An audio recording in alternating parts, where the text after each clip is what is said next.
शेख अब्दुल वाहिद रज़ियल्लाहु अन्हु फरमाते हैं कि एक बार मैंने अल्लाह ताला से दुआ मांगी कि ए अल्लाह, आपको जन्नत में जिसको मेरा साथी बनाना है, दुनिया में ही मेरी उससे मुलाकात करा दीजिए।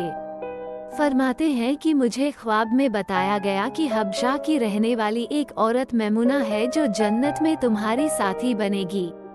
लिहाजा मैं उस बस्ती की तरफ चल पड़ा। जाकर बस्ती वालों से पूछा तो उन्होंने कहा कि वह तो बकरियां चराती है और इस वक्त बाहर कहीं बकरियां चरा रही होगी। फरमाते हैं कि मैं चल पड़ा।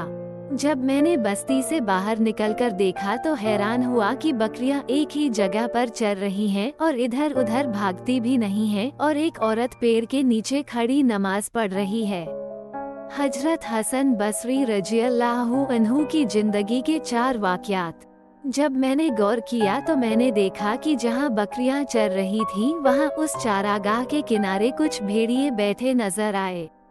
उन भेड़ियों की वजह से वे बकरियां कहीं बाहर नहीं भाग रही थीं और एक जगह पर ही चर रही थीं। जब उस औरत ने सलाम फेरा और मुझे देखा तो कहने लगी, अब्दुल वाहिद, अल्लाह रब्बुल इज़्ज़त ने मुलाकात की वायदागाह तो जन्नत बनाई है, तो फिर तुम दुनिया में कैसे आ गए?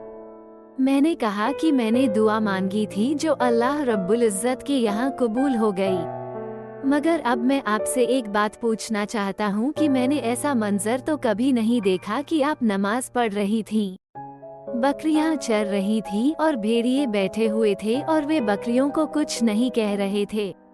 मुझे इसका राज समझ में नहीं आ रहा है। हजरत जुनैद बगदादी रज़ियल्लाहु अन्हु और एक औरत का वाक़या। वो कहने लगी, अब्दुल वाहिद, ये बात समझनी आसान है कि जिस दिन से मैंने अपने परवरदिगार से सुलह कर ली है, उस दिन से भेड़ियों ने मेरी बकरियों से सुलह कर ली है।